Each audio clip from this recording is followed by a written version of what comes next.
পরের প্রবলেম আর সংক্ষিপ্ত উত্তরধর্মী প্রশ্ন একের দাগ।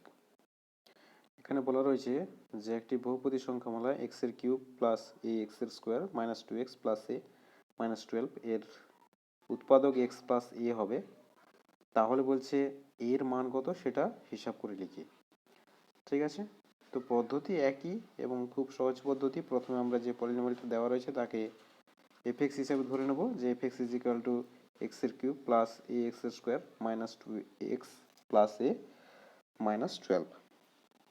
এর একটি উৎপাদক বলছে এক্স প্লাস এ, তার মানে x plus A is equal to 0 করে আমরা এক্স এর যে মানটা পাবো সেই মানটাকে আমরা এফ এক্স এর জায়গায় বসিয়ে হিসাব করলে তার মান হবে কত? 0। ঠিক আছে, তার জন্য আমরা প্রথমে x plus A is equal to 0 লিখে দিলাম। সেখান থেকে এক্স এর মান কত পেলাম না মাইনাস এ, তার মানে অবশ্যই এফ অফ মাইনাস এর মান 0 হবে।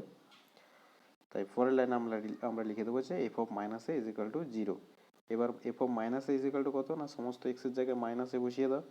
প্রথমে মাইনাস এর whole cube plus a into minus এর whole square minus 2 into minus a, তারপরে যেমন আছে তেমন থাকলো। এবার এ গুলোকে আমরা ক্যালকুলেশন করবো এবং ধ্রুবক পদগুলোকে আলাদা করে রাখবো।